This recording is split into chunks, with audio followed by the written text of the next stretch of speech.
नमस्कार दोस्तों, कैसे हो आप सब लोग। आशा करता हूँ सभी मस्त होंगे, स्वस्थ होंगे और अपने लक्ष्य को प्राप्त करने के लिए निरंतर प्रयासरत होंगे। तो चलिए दोस्तों, आज मैं आप सबके लिए लेकर आया हूँ भारतीय संविधान का एक टॉपिक, जो बहुत ही महत्वपूर्ण टॉपिक है, राष्ट्रपति। आज राष्ट्रपति के मैं आप सबके सामने लेकर आया हूँ राष्ट्रपति से संबंधित जो भी महत्वपूर्ण जो PYQ है, जो RPC के फेवरेट क्वेश्चन है राष्ट्रपति से संबंधित। तो आज हम बात करेंगे कि कौन कौन से ऐसे प्रश्न हैं जो बार बार RPC एग्जामों के अंदर पूछ रही है। तो चलिए दोस्तों, शुरुआत करते हैं। तो अपना पहला क्वेश्चन है, राष्ट्रपति के निर्वाचन में राज्य का मुख्यमंत्री राष्ट्रपति के निर्वाचन में राज्य का मुख्यमंत्री मतदान करने के लिए पात्र नहीं होता है। जो राज्य का जो CM है वो कब, जो राष्ट्रपति का जो निर्वाचन होता है उसके अंदर वो पात्र नहीं होता है। तो एक तो पहला ये कि वो स्वयं प्रत्याशी हो, और राज्य विधानमंडल में उच्च सदन का सदस्य स्वयं प्रत्याशी हो तो कर सकता है बिल्कुल। और राज्य विधानमंडल में उच्च सदन का, ये देखिए दोस्तों, उच्च सदन का मतलब होता है विधान जो परिषद होता है उसका। तो विधान परिषद का सदस्य इसके अंदर भाग, जो विधान परिषद के जो भी मेंबर होते हैं वो इसके अंदर भाग नहीं लेते हैं। तो इसका सही आंसर होगा 2 नंबर। उसके बाद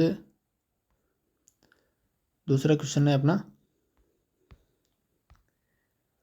भारत का राष्ट्रपति अपना त्यागपत्र किसे प्रेषित करता है। तो दोस्तों आप उत्तर देने का प्रयास करें। तो इसका सही आंसर होगा उपराष्ट्रपति। भारत का जो राष्ट्रपति है वो अपना जो त्यागपत्र है उपराष्ट्रपति को देता है। उसके बाद में उपराष्ट्रपति इसको लोकसभा अध्यक्ष के पास भेजता है, जितना जल्दी हो सकता है। अगला प्रश्न है, भारत के राष्ट्रपति बनने की जो न्यूनतम आयु है वो कितनी होनी चाहिए। भारत के राष्ट्रपति बनने की जो न्यूनतम आयु है वो कितनी होनी चाहिए। तो इसका सही आंसर होगा 35 वर्ष। आप सबको पता है जो जिसमें राष्ट्रपति पद की जो योग्यता दी गई है उसके अंदर दिया हुआ है कि 35 वर्ष की आयु होनी चाहिए, भारत का नागरिक होना चाहिए। इसके अलावा उसके अंदर लोकसभा का सदस्य बनने की योग्यता होनी चाहिए। ये जो राष्ट्रपति है उसके पद की जो भी योग्यता है ये है। उसके बाद में अपना अगला क्वेश्चन है, भारतीय संविधान के अनुच्छेद 61 के अनुसार राष्ट्रपति के विरुद्ध महाभियोग का संकल्प लाया जा सकता है जब उनके द्वारा हो। इसका मतलब है कि राष्ट्रपति के विरुद्ध जो महाभियोग लाया जाता है वो कब लाया जाता है। तो इसका सही आंसर होगा संविधान का उल्लंघन करने पर। बिल्कुल इसका पहला ही सही आंसर होगा। उसके बाद चलिए, आपको पता होगा कि जो अनुच्छेद 61 है उसके तहत लाया जाता है। ये किसी भी सदन में लाया जा सकता है। 14 दिन से पहले का राष्ट्रपति को नोटिस दिया जाता है। उसके बाद में एक सदन में उसके ऊपर आरोप लगाए जाते हैं, दूसरे सदन में उसकी जांच होती है, फिर दूसरे सदन में 2/3 बहुमत से जब पारित हो जाता है तो राष्ट्रपति अपने पद से हट जाता है। उसके बाद 5वां क्वेश्चन है अपना कि भारत के राष्ट्रपति के निर्वाचन संबंधी जो भी विवाद होता है चुनाव से संबंधित, उस विवादों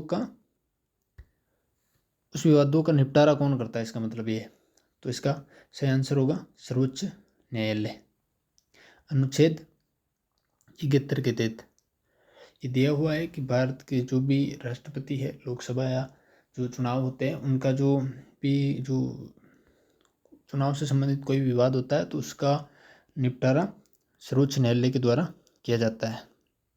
उसके बाद अपना अगला क्वेश्चन है, भारतीय संविधान के अनुच्छेद 123 में राष्ट्रपति की किस शक्ति का वर्णन किया गया है। तो आपको पता होगा सबको कि जो अनुच्छेद 123 है उसके अंदर अध्यादेश जारी करने की शक्ति है राष्ट्रपति को। राष्ट्रपति जब दोनों सदनों में से कोई भी सदन संसद के अंदर नहीं हो या फिर कोई एक सदन हो तो राष्ट्रपति अध्यादेश जारी कर सकता है। अध्यादेश की जो अवधि होती है वो 6 सप्ताह की होती है। सदन चालू होने के बाद 6 सप्ताह तक रहता है। और उसके बाद ये अगर इसी अध्यादेश को, ये एक नियम की तरह कार्य करता है, उसके बाद अगर इसी अध्यादेश को जो संसद है वो पारित कर देती है तो ये कानून बन जाता है। उसके बाद अपना अगला क्वेश्चन है, निम्नलिखित में से कौन सा कथन भारत के राष्ट्रपति के संदर्भ में सही नहीं है? तो इसका वह है पहला ऑप्शन है इसका, वह संसद के किसी भी सदन को विघटित कर सकता है। नहीं, वह संसद के किसी भी सदन को विघटित नहीं कर सकता। इसका मतलब है वो सिर्फ लोकसभा को विघटित कर सकता है। राज्यसभा, आपको पता है राज्यसभा स्थायी सदन है, उसके 2/3 सदस्यों का हर 6 वर्ष बाद उसके जो 2/3 सदस्यों का वो होता है, और 2/3 सदस्यों नए चुने जाते हैं। उसके बाद है, ये दोनों सदनों में अभिभाषण दे सकता है, बिल्कुल। वे दोनों सदनों या किसी सदन का सत्रावसान कर सकता है। वे अनुच्छेद 108 के तहत कुल सदस्यों में दोनों सदनों की संयुक्त बैठक बुला सकता है। तो इसका सही आंसर होगा 1 नंबर। उसके बाद चलिए अपना अगला क्वेश्चन है, 8 नंबर क्वेश्चन है अपना, सॉरी 1 मिनट यार। अगला क्वेश्चन है, दिल्ली के मुख्यमंत्री की नियुक्ति किसके द्वारा होती है? तो दोस्तों अभी जैसे दिल्ली के अंदर चुनाव है, तो ये एक महत्वपूर्ण क्वेश्चन बनता है।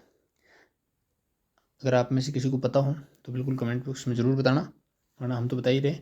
इसके अलावा दिल्ली के मुख्यमंत्री की जो नियुक्ति होती है वो उपराज्यपाल की सलाह पर राष्ट्रपति द्वारा की जाती है, ना कि राष्ट्रपति, अकेला राष्ट्रपति भी नहीं कर सकता। राज्यपाल उसके अंदर होता नहीं है, उपराज्यपाल होता है। तो उपराज्यपाल की सलाह पर राष्ट्रपति द्वारा उसकी नियुक्ति की जाती है। उसके बाद अपना अगला क्वेश्चन है, भारत के राष्ट्रपति मंत्रिपरिषद की सलाह को पुनर्विचार के लिए लौटा सकता है? तो बिल्कुल लौटा सकता है, आपको पता है पुनर्विचार के लिए लौटा सकता है, लेकिन कितनी बार लौटा सकता है, ये एक महत्वपूर्ण क्वेश्चन है। तो इसका सही आंसर होगा 1 बार। भारत का जो राष्ट्रपति है वो सिर्फ 1 बार ही मंत्रिपरिषद की सलाह को वापस लौटा सकता है। उसके बाद अगर वापस आता है वही अधिनियम पारित होकर, तो उसको सलाह मानना बाध्यकारी होता है राष्ट्रपति के।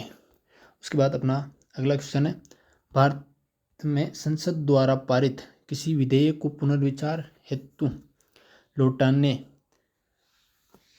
की राष्ट्रपति को समय सीमा दी गई है?